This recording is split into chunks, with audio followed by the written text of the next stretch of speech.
warahmatullahi wabarakatuh. Waalaikumsalam warahmatullahi wabarakatuh. Bismillahi tawakkaltu 'alallah, la haula wala quwwata illa billah. Asyhadu an la ilaha illallah wahdahu la syarikalah wa asyhadu anna Muhammadan abduhu wa rasuluh. Rabbi shrah li sadri wa yassir li amri wahlul 'uqdatam min lisani yafqahu qawli. Alhamdulillah, segala puji kita panjatkan pada Allah Subhanahu wa taala yang telah memberikan berbagai macam nikmat dan karunia kepada kita semua. Semoga kita semua termasuk golongan orang-orang yang selalu setiap saat, setiap waktu bersyukur kepada Allah, di mana ketika orang yang sudah pandai bersyukur, Allah akan tetapkan kenikmatannya, tidak akan Allah jaga untuk tidak pergi kenikmatannya di kehidupan kita. Dan yang kedua, Allah pun akan menambah akan menambah kenikmatan kita ketika kita mudah untuk melihat kebaikan Allah, mudah untuk melihat hal-hal baik yang Allah berikan kepada kita, sehingga kita bisa mengapresiasi segala apa yang nikmat dan kebaikan yang Allah berikan pada kita. Karena hal yang membuat kenapa seseorang itu sulit bersyukur, karena dia tidak menyadari bahwa apa yang Allah berikan itu adalah merupakan sebuah kebaikan-kebaikan Allah, dan tidak menyadari bahwa itu adalah sebuah nikmat yang harus disyukuri. Makanya dia sehari-hari biasa aja gitu loh. Kadang-kadang nafas kita, ketika kita bangun dalam keadaan segar, ketika kita makan dan sebagainya, kita anggap itu adalah sebuah hak sebuah hak karena terjadi setiap hari dan berlangsung sepanjang waktu nafas kita anggap itu adalah hak kita sebagai hamba Allah gitu. Padahal itu semua adalah nikmat yang Allah berikan untuk kita. Maka ketika kita melihat bahwa itu adalah nikmat, maka insya Allah sepanjang hari, sepanjang waktu, langkah kita semua akan selalu merupakan sebuah bentuk kesyukuran gitu kita kepada Allah Subhanahu wa taala. Salawat dan salam semoga senantiasa tercurah kepada uswatun hasanah kita Rasulullah sallallahu alaihi wasallam serta keluarganya, sahabatnya, dan semoga kita semua termasuk golongan orang-orang yang tetap berada dalam circle kebaikan, sehingga kita akan kelak dibersamakan dengan Rasulullah SAW. Insya Allah pada saat ini saya akan menyampaikan tema tentang mindfulness Mungkin ada beberapa teman yang pernah mendengar atau mungkin pernah ikut kelasnya atau apa tentang mindfulness Kalau mindfulness itu memang cukup panjang pembahasannya, tapi mungkin saya mengingatkan kepada teman-teman sedikit saja, inti-intinya saja, agar bisa kembali mengingat yang sudah pernah mendapatkan materinya, agar bisa lebih memperdalam dan kemudian segera mengaplikasikannya, karena ini sangat bermanfaat ilmu dan pemahaman tentang mindfulness ini sangat bermanfaat, sangat islami dan relevan dengan sains dan ilmu psikologi juga.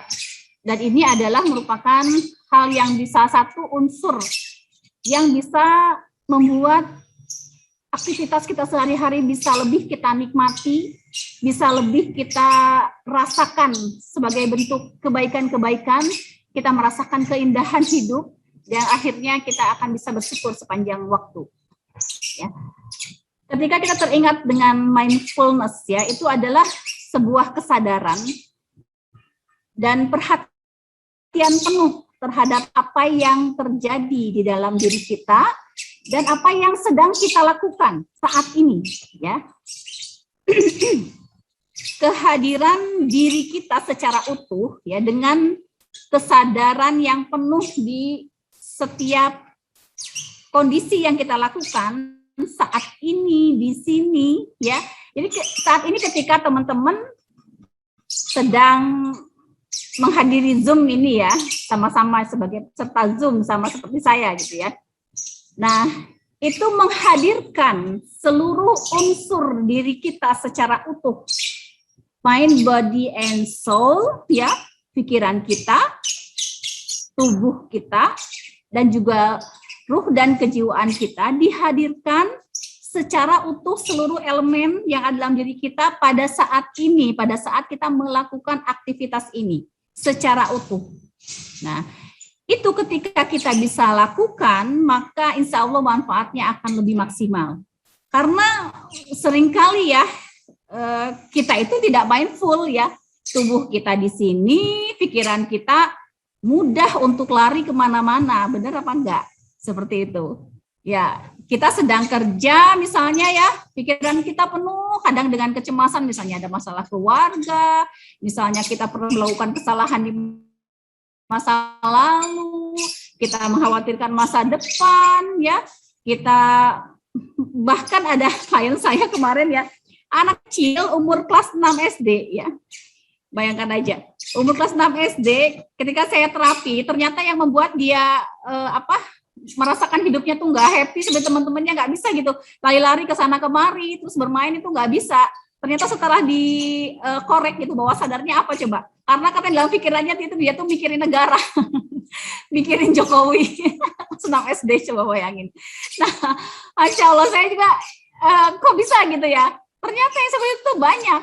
Bahkan adik saya sendiri yang paling kecil ya, ternyata dia sudah memikirkan, aduh gimana gitu negara ini, tentang konflik, tentang gosip-gosip dan kekerasan yang dilihat di media sosial, itu semua terpikirkan sampai nanti merusak kebahagiaannya gitu. Sampai ketika melakukan aktivitas apapun selalu terpikir dengan itu. Jadinya pada saat melakukan itu benar-benar nggak bisa menikmati gitu loh.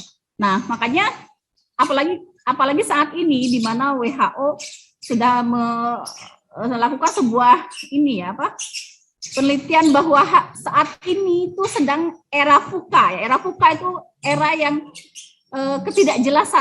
ketidakjelasan tentang apapun terjadi di dunia ini.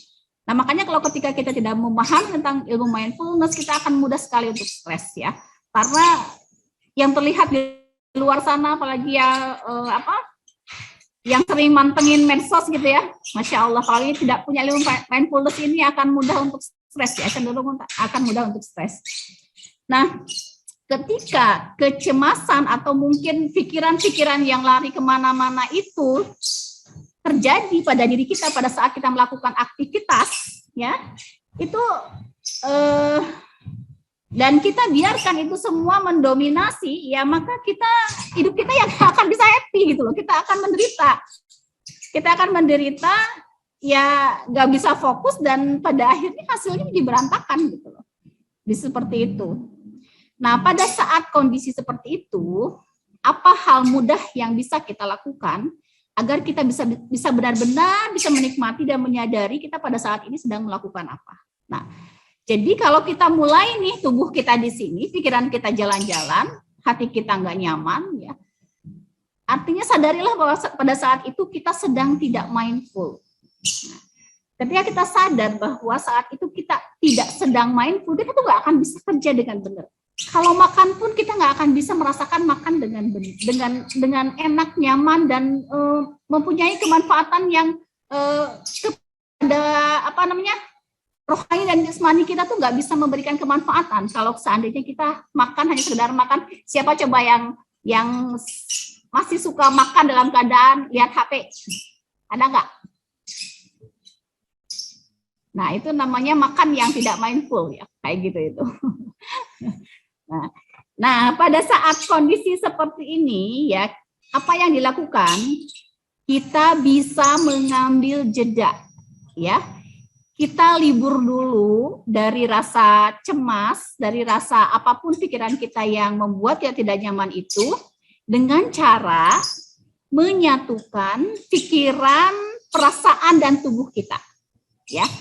Jadi pada saat itu sadarilah kalau kita sedang tidak mindful, maka segeralah mengambil jeda, cukup beberapa menit saja, ya. Boleh tangan, saya pernah ajarkan dulu kalau nggak salah ya, tangan kanan boleh disimpan di dada sebelah kiri, ya. Itu adalah salah satu aktivitas untuk memudahkan menyatukan pikiran, perasaan, dan tubuh kita. Nah itu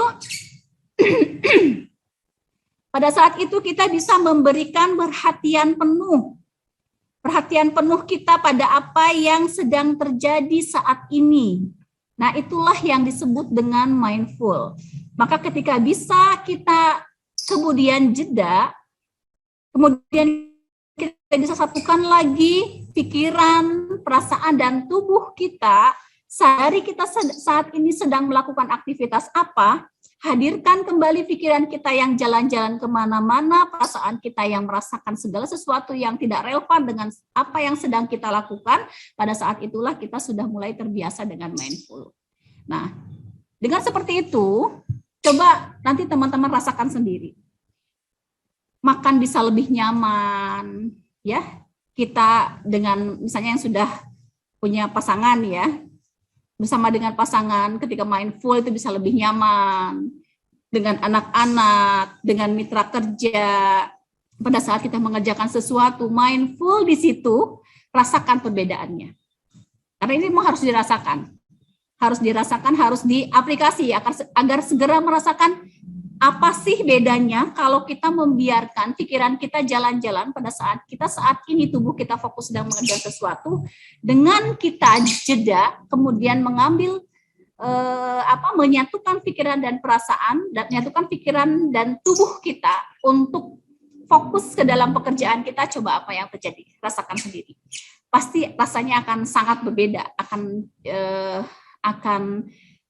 bahkan ketika benar-benar menghayati dan kemudian berlatih dan membiasakan itu, perbedaannya akan sangat terasa banget, akan sangat signifikan perbedaannya ya. Jadi memang mindfulness ini akan pada akhirnya akan mengolah cara pandang kita agar kondisi mental kita itu bisa lebih damai ya. Karena dengan kita membiarkan berantakan semua unsur kita ada di dalam tempat yang berbeda-beda, ya itu pasti akan membuat kita jadi nggak damai gitu loh. Kita di sini, pikiran kemana, perasaan kemana, gitu ya. Nah itu sama sekali tidak membuat kita menjadi hati ini ya, perasaan ini menjadi damai. Kita akan nggak nyaman gitu loh. Misalnya sedang nyetir gitu ya, nyetir pikiran kemana, itu juga berbahaya juga seperti itu gitu. Nah itu juga namanya nyetir yang tidak mindful, namanya seperti itu. Nah untuk melatihnya memang ada beberapa teknik ya, beberapa cara agar ada beberapa teknik ya untuk mindful, yaitu dengan kontemplasi bisa, dengan meditasi bisa, dengan duduk berdiam diri, duduk tenang dengan berdiam diri itu bisa.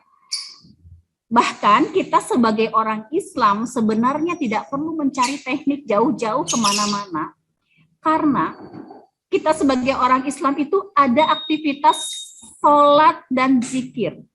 Dan Masya Allah, aktivitas sholat dan zikir itu ketika ini benar-benar dilakukan, bahkan sholat dan zikir itu benar-benar akan membuat kita menjadi pribadi yang mindful.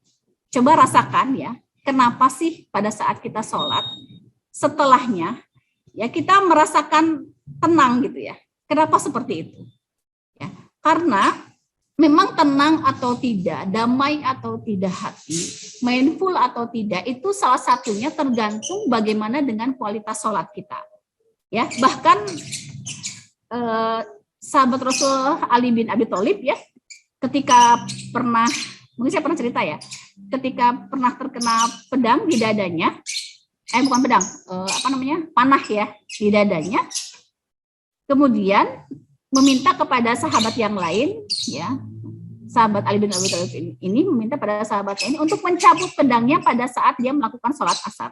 Kemudian ketika dia sholat, ya, setelah selesai sholat, ternyata panahnya sudah hilang dari dadanya, sudah diambil oleh sahabatnya dan dia sama sekali tidak merasakan rasa sakitnya. Nah bahkan ketika benar-benar kita mindful, rasa sakit pun itu bisa berkurang ya. Jadi menikmati setiap bacaan di dalam sholat kita, menikmati setiap gerakan di dalam sholat kita, ya pikiran itu fokus dan sadar betul pada saat sholat bahwa aku ini sedang bersujud kepada Allah. Sadar betul bahwa Allah sedang melihat dan memperhatikan sholatku gitu ya. Nah, ketika kita bisa seperti itu, ya, maka sholat kita insya Allah akan memberi dampak tidak hanya menjauhkan kita dari keji dan munkar, tapi juga rasa ketenangan dan kedamaian di dalam hati kita yang sangat luar biasa rasanya. Ya, karena memang dalam kenapa sholat itu disebut dengan puncak zikir ya? Karena memang dari mulai takbiratul ihram sampai salam, semuanya isinya adalah kata-kata, kalimat-kalimat adalah zikir dan doa kepada Allah Subhanahu wa taala. Nah, makanya ketika kita pada saat sholat, kemudian kita menikmati betul-betul sholat kita, merasakan setiap bacaan dan gerakannya, akhirnya sholat itu tidak hanya berfungsi sebagai gerakan fisik atau olahraga saja, tapi pada saat sholat kita sedang melakukan olah rasa dan olah jiwa. Kita merasakan betul bahwa kita sebagai seorang hamba Allah, sedang bersujud kepada Allah. Sebagai orang Islam, pada saat itu kita berserah diri sepenuhnya, totalitas kepada Allah, menyerahkan segala macam urusan kita kepada Allah. Maka pada saat itu, yang terjadi adalah kedamaian hati. Ya. Kemudian pada saat setelah sholat itu adalah kondisi tubuh kita, ya, sinyal-sinyal yang ada dalam tubuh kita, syaraf-syaraf kita itu sedang rileks dan sedang sinyalnya sedang bagus-bagusnya. Maka ketika pada saat sholat, kenapa kok kita dituntunkan untuk berzikir, untuk duduk berzikir? Ya, pada saat zikir itu sadari betul nafas kita. Ya, nafas pada saat berzikir itu yang paling mudah memang nafas, menyadari dari tarikan nafas dari hidung, sadari tarikan nafas, kita sedang nafas ya. Pada saat duduk ya, duduk berzikir, sadari nafas kita, tarik nafas masuk, kemudian sadari lagi pada saat nafas keluar, ucapkan misalnya pada saat subhanallah, gitu ya, pada saat tarik, kita saat ucapkan subhanallah, pada saat menghembuskan, kita ucapkan alhamdulillah. Yang kita rasakan adalah seluruh nikmat yang Allah telah berikan kepada kita tuh kelihatan semuanya. Pada kalau seandainya kita benar-benar sudah bisa mindful, kita bisa merasakan betapa Allah itu memberikan mata yang sangat luar biasa manfaatnya untuk kita. Bayangkan kalau seandainya kita nggak punya mata, mungkin semuanya akan gelap, akan hitam. Muncul kesyukuran kita. Kemudian turun ke hidung, begitu kita mempunyai nafas yang lega, di mana banyak sekali orang-orang di luar sana harus dibantu nafasnya dengan oksigen dan sebagainya.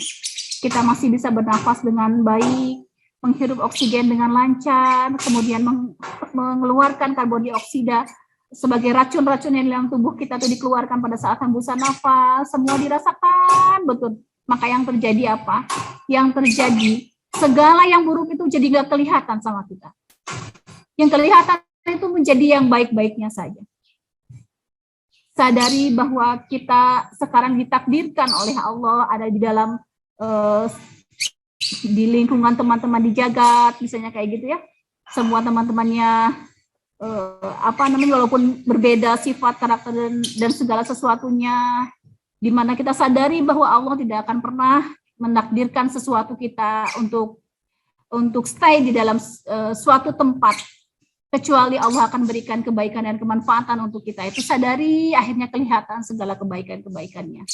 Akhirnya kelihatan segala kemanfaatan ketika sudah bergabung di jagat, ternyata banyak hal yang baik yang sebelum ini tidak kita sadari. Nah, hal seperti itu memang harus dilatih. Dan harus karena kita dalam keseharian selama 24 jam itu ya, kalau kita tidak jeda, kita tidak memberi kesempatan kepada diri kita untuk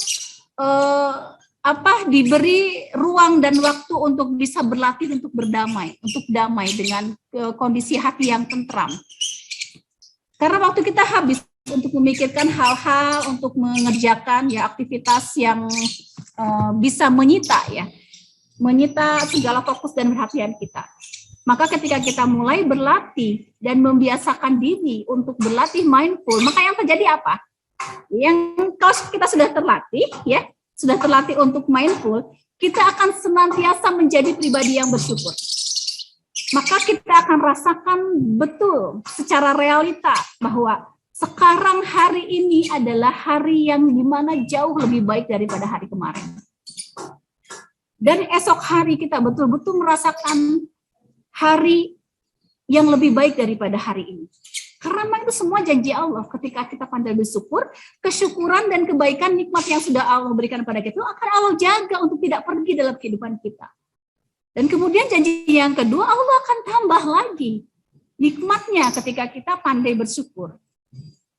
Nah, yang terjadi setelah kita sudah belajar mindful, kita akan bisa sholat dengan sebenar-benarnya sholat, sehingga sholat kita bisa benar-benar berfungsi sebagai sarana untuk mengolah tubuh kita, untuk mengolah hati kita, untuk mengolah jiwa kita, untuk mengolah rasa kita sebagai seorang hamba. Maka ketika kita melakukan aktivitas apapun, kita sadari bahwa itu ketika diniatkan untuk mencari doa Allah, semuanya akan bernilai ibadah. Kita tidak akan pernah kehilangan pahala ibadah ketika kerja, ketika melakukan mengejar deadline dan sebagainya, ketika diniatkan karena Allah. Pada saat itulah pahala ibadah tidak akan lepas daripada kehidupan kita. Pada saat kita makan, kita rasakan setiap ketika makanan masuk ke dalam mulut kita, kunyahan makanannya dalam diri kita rasakan betul karena kita mindful. Walaupun kita sedang makan sama tempe gitu, kita rasakan kenikmatannya. Ini adalah sebuah karunia dari Allah, kita masih diberi makan. Kalau kita makan sama tempe, pikirannya makan sama sate, kita kira-kira makan sama tempe bisa dinikmati apa enggak? Enggak bisa kan ya?